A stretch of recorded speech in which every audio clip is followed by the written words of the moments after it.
ଆଜି ଗୋଟେ ଗପ କହିବି।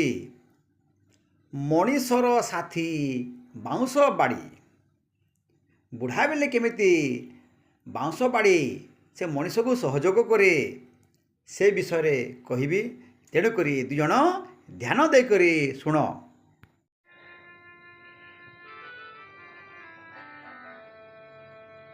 ଥରେ ଜଣେ କୃଷକ ଥିଲେ।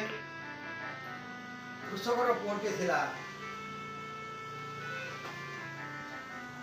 ସେ ପୁଅଟି ମଧ୍ୟ ଛୋଟ ସମୟରୁ କ୍ଷେତକୁ କାମ କରି ଯାଉଥିଲା। ଯେତେବେଳେ ଛୋଟ ଥିଲା ବାଉଁଶ ବାଡ଼ିଟିଏ ଧରିକରି ଛେଳି ଚରାଉଥିଲା, ମେଣ୍ଢା ଚରାଉଥିଲା, ଗାଈ ଚରାଉଥିଲା। ଧୀରେ ଧୀରେ ଯେତେବେଳେ ପୁଅଟି ବଡ଼ ହେଲା, ସେ ତାପରେ ବାପାଙ୍କ ସହିତ ଚାଷ କାମରେ ସହଯୋଗ କଲା। ସବୁବେଳେ ବାଉଁଶ ବାଡ଼ି ଧରିଥାଏ।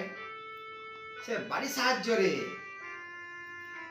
ଛେଳି, ବଳଦ, ଗାଈ ସମସ୍ତଙ୍କୁ ଆକଟ କରୁଥିଲା ଡରେଇ କରି।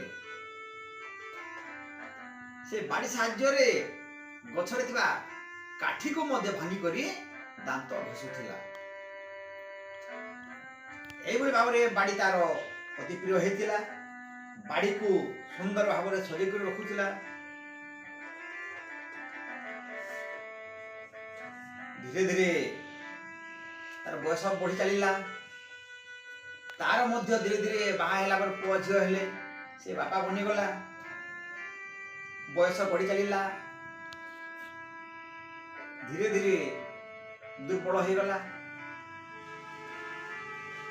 ଦୁର୍ବଳ ଯେତେବେଳେ ହେଇଗଲା, ତ ପ୍ରତ୍ୟେକ ମଣିଷ ଦିନ ଦୁର୍ବଳ ହୁଅନ୍ତି। ଆଜି ନହେଲେ କାଲି ଦୁର୍ବଳ ହେବେ। ଯୌବନ ଅବସ୍ଥା ସବୁଦିନ ନଥାଏ। ଯେତେବେଳେ ବୁଢ଼ା ହେଇଗଲା, ପୁଣି ସେ ବାଡ଼ି ଧରିକରି ସେ ଚାଲିଲା। ବାଡ଼ି ଧରିକରି ସେ ଯିବା ଆସିବା କଲା। ବର୍ଷା ଦିନ କାଦୁଅ ରାସ୍ତାରେ ବାଡ଼ି ଏକା ତାର ସାହାରା। ସେ ବାଡ଼ି ଧରିକରି ଯିବା ଆସିବା କଲା। ବାଡ଼ି ଗୋଟେ ତାର ଗୋଟେ ଆଉ ଗୋଟେ ଗୋଡ଼ର କାମ କଲା। ସବୁବେଳେ ବାଡ଼ିକୁ ସେ ସାଙ୍ଗରେ ରଖିଲା।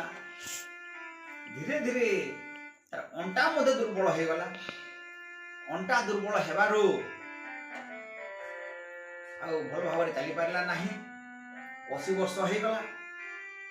ତଥାପି ବାଡ଼ି ସାହାଯ୍ୟରେ କିଛି ନହେଲେ ମଧ୍ୟ ଘରେ ପାଇଖାନା ପର୍ଯ୍ୟନ୍ତ ଯାଇପାରିଲା।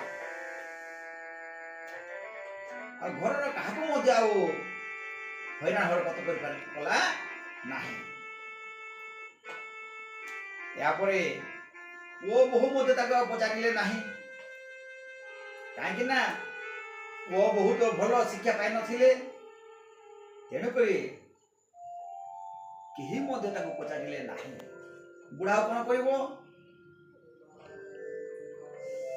ବୁଢ଼ା ତାପରେ ନିଜେ ନିଜେ ଯିବା ଆସିବା କରେ।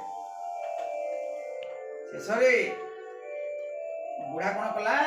ମରିବା ପୂର୍ବରୁ ତା ପୁଅ ବୋହୂକୁ କହିଲା ଯେ ମୁଁ ମରିବା ସମୟରେ ମୋ ସହିତ କେହି ଯିବ ନାହିଁ, ଏ ବାଡ଼ିଟାକୁ ମୋ ସହିତ ପୁଡ଼େଇ ଦେବ। ଯେତେବେଳେ ବୁଢ଼ାଟା ମରିଗଲା, ବାଡ଼ିଟାକୁ ମଧ୍ୟ ତା ସହିତ ପୁଡ଼େଇ ଦେଲେ। ତେଣୁକରି ବାଡ଼ି ନିର୍ଜୀବ ହେଲେ ମଧ୍ୟ ସବୁବେଳେ ଆମର ଉପକାର କରେ। ଏମିତିକି ଗାଈ ଚରେଇବା, ଛେଳି ଚରେଇବା, ଚାଷ କାମରେ ବ୍ୟବହାର କରିବା, ଯେତେବେଳେ ହଳ ବଳଦ ଧରିବା, କାଠି ଭାଙ୍ଗିବା, ଆଉ ହିଂସ୍ର ଜନ୍ତୁ ଯଦି ଆସିଲେ ତାକୁ ମଧ୍ୟ ଆମେ କଣ ଧରିକରି ଘୋଡ଼େଇ ପାରୁ। ଚାଲି ନ ପାରିଲେ ବାଡ଼ିକୁ ଧରିକରି ମଧ୍ୟ ଚାଲୁ। ଯେତେବେଳେ ଆମେ ପାଣି ନାଳରେ ପାଣି ଅଛି, ପ୍ରଥମେ ବାଡ଼ିରେ ଦେଖୁ ପାଣି କେତେ ଅଛି। ତେଣୁକରି ବାଡ଼ି ହେଉଛି କାର ଚାଷୀର ସାଙ୍ଗ। ବାଡ଼ି ଦୁଃଖର ସାଥୀ ବାଉଁଶ ବାଡ଼ି।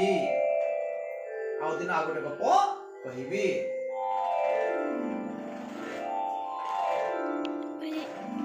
ମାମିକେ